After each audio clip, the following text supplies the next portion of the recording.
As Jacob sat down to dinner with Sophie and her family, he couldn't help but feel a sense of unease. Why did they seem so intent on marrying Sophie off to him? As the conversation turned to the topic of cultivation and the risks involved, Jacob began to realize just how much was at stake. Sophie turned to look at Jacob's face and studied his features. She noticed his brown eyes and soft hair. For a second, she couldn't take his eyes off him and seemed to be studying his inquisitive eyes. Jacob cleared his throat and asked again, gently this time, "Sophie, are you dating someone at school? I'm not interested in any of them, and even if I were, they are nothing like me. They could never realize how liberating it feels to be different, to be stronger, to feel the wind, to soar amongst the clouds." She trailed off, lost in thought. She snapped out of it and said, "Anyway, they aren't so mature that they could understand any of this." Jacob looked at her. "You're not exactly mature yourself, either." "Of course, I'm not as mature as you, Uncle." She emphasized on uncle on purpose to tease him about his age. He was a college student, after all. Jacob smiled and stopped grilling her. He turned around and looked at Dracon, who was busy reviewing documents in his study room. It was amazing to watch a dragon king blend into the regular world so seamlessly, and to be one of the best businessmen in the country, too. He had a hint of admiration for Dracon, and for his wife Helen as well, who was busy cooking a homely meal for all of them. He felt right at home. He was surprised at the sudden turn of events, but he had a good feeling about being a part of this family. He hadn't had that feeling in so long. "Dinner time," Helen called out from the dining room as she brought the last 2 dishes out from the kitchen to the table. Sophie's father, Dracon, put down the documents he was studying and walked out from his study. "Jacob, come eat with us," Helen said to Jacob gently. Sophie stared at Jacob and looked cross. She still wasn't comfortable with him being treated like family, much less his fiancée. Reading Sophie's mind, Helen said, "Don't make that face, dear. Even if Jacob isn't your fiancé, he's still our guest." She patted Sophie's head and nudged her towards the table. Jacob's brain froze again when he heard the word fiancé. "Sit down and eat," Dracon said to Jacob, as he himself sat down promptly as soon as he entered the dining hall. Jacob felt a little awkward, but he couldn't resist their invitation. He sat on the chair opposite Dracon and sat down. "Are you busy at school?" Helen asked Jacob as she passed him the bowl of gravy. "It's going all right." Jacob answered, but felt weird. He had just met them. Why was he so comfortable eating at their house and interacting with them like a family? He racked his brain to start a safe topic of conversation so that it does not go back to Sophie and his wedding again. He finally remembered that he wanted to know more about the Dragon Clan, and now seemed like the right time to ask. "I know that you have a lot of questions about us, but I believe you will get used to it gradually," Helen said, as if she knew what Jacob was thinking. "Sophie is just in high school. Normally speaking, it's too early to talk about marriage at this age." "However, marriage in your case has become time-sensitive.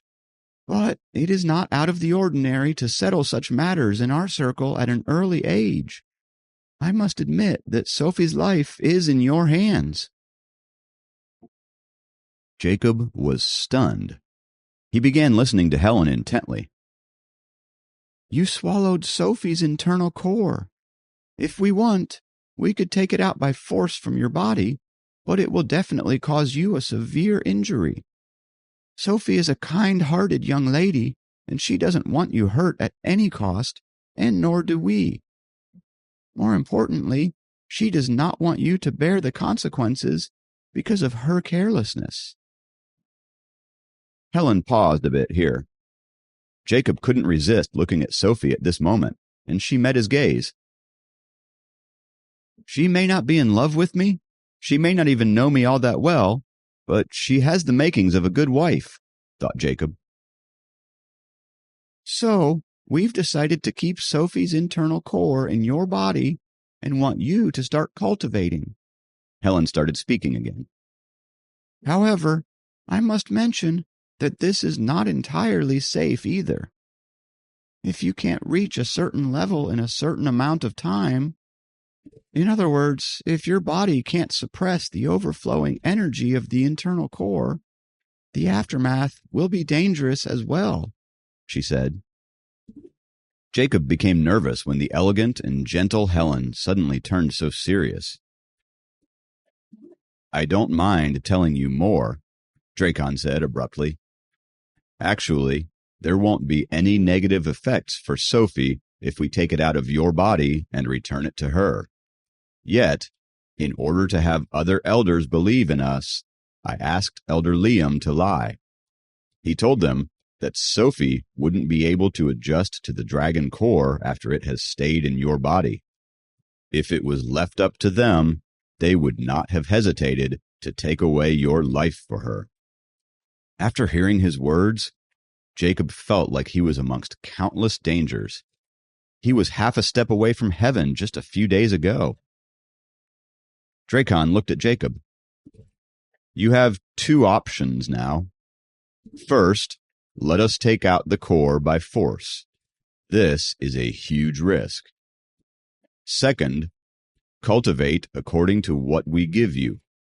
There will still be a risk, but it will be much smaller. What I want to know is, Jacob looked at Sophie, how will Sophie be affected after losing it?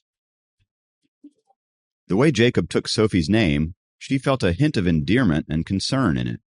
She liked that he cared about her, but she was still uncomfortable whenever she thought about marrying him. There isn't any danger at the moment. However, 3 years from now, if you can't open up all the openings of the dragon core and transfer half of the connate dragon essence back to her, she won't be able to live for more than 2 years, Dracon said. Silence suddenly struck the dining table. In other words, if we follow the second option, everybody has to take risks. Sophie won't have to take any risks with the first option, but it will be very dangerous for me. Is that right? Jacob asked. Indeed. Dracon nodded. Is it necessary to get married? Jacob asked. If everyone chooses the second option, you guys could only accomplish the required rituals by marrying each other. Are there any other options? Jacob asked. Temporarily, no, Dracon answered straight away. Since you guys don't have any objections, let's follow the second option. Dracon hit the table and said, Let's eat. Daddy! Sophie still wanted to protest, but she stopped after looking at the expression on Dracon's face. Sophie, you have to take responsibility for your mistake. Helen comforted Sophie. I've done some research on Jacob. He's a great kid who is considerate and respectful towards elders. Your dad and I are very happy. Why else would we agree to this? On hearing Helen's words, Jacob felt a smile come across his face. He was still feeling pretty awkward about the situation and was as uncomfortable as Sophie about their new life together. How's your grammar, Jacob? Helen asked Jacob suddenly. I'm pretty good at it, actually. Well, Sophie is pretty good at all subjects, but gets stuck at grammar. Come tutor Sophie for English grammar every day for the time being and get to know her better, Helen said. Don't we already know enough about him? Sophie pouted her lips and said quietly. Jacob wasn't sure about coming here every night. Besides, he never had experience as a tutor before. At the same time, Sophie can also teach you about cultivation. I think it'll be great for everyone that you guys help each other out, Helen said. Sophie and Jacob had no way out of this, and they both knew they had to do this regardless of how they were feeling. He thought about it and said, Fine, but you guys don't need to send the car to pick me up. I'll come on my own. Sure, it's not too far from your college. There's a bus stop near your campus to bring you here directly. Helen smiled when Jacob agreed to her plan. Jacob turned around and looked at Sophie. She looked a lot like her mother and probably had the same sweet smile. He kept looking at her and kept repeating the word fiancée in his mind. She might be unhappy now, but I sure can see the beauty on the inside, thought Jacob. Now that Jacob has agreed to tutor Sophie in English grammar and learn about cultivation from her, what will their daily lessons bring?